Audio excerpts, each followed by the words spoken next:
Hi, I'm Valerie Svenningsen, representing ComForcare Senior Services. And today I'm going to talk to you about how to keep the elderly at home. The first step is to assess their needs and their level of independence. You want to make sure that you get feedback from their doctor. You need to understand what their chronic illnesses are, any safety concerns, appointment frequency, any regular testing, blood testing such as PT-INR when they're taking blood thinners, or their annual mammogram. Current list of medications, that's important as well.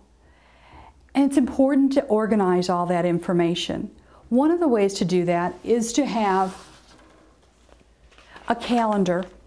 If you have two calendars, one for your home and one for theirs, then you can write down appointments and you can call them and remind them.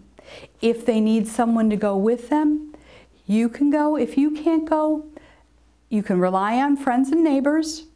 The only downfall with that, or with family members, is if they call off or you have to manage them to make sure they're actually going to go. People don't do it intentionally, but sometimes they overcommit themselves.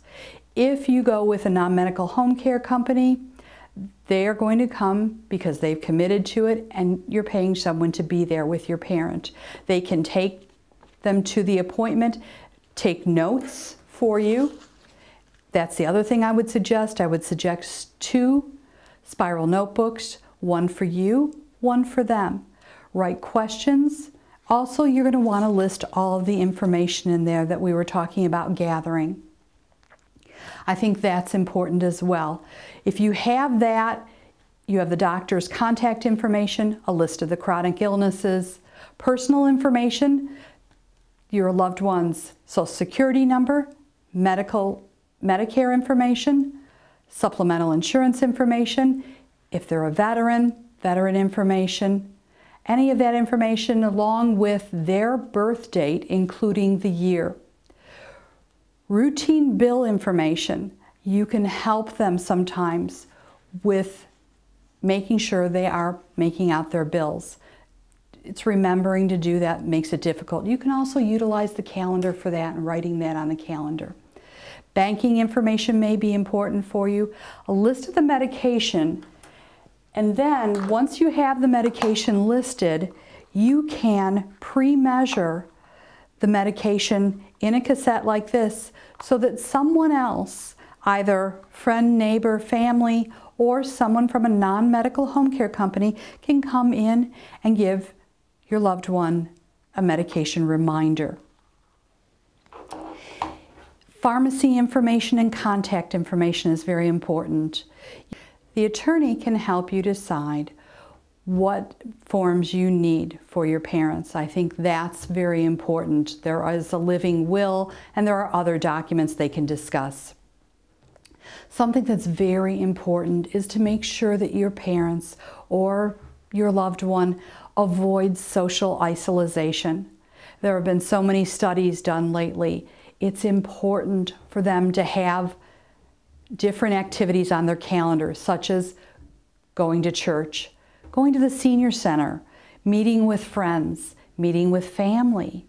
You can even have video calls with family members, a video phone, or you have a computer that has the capability to have a video call with them.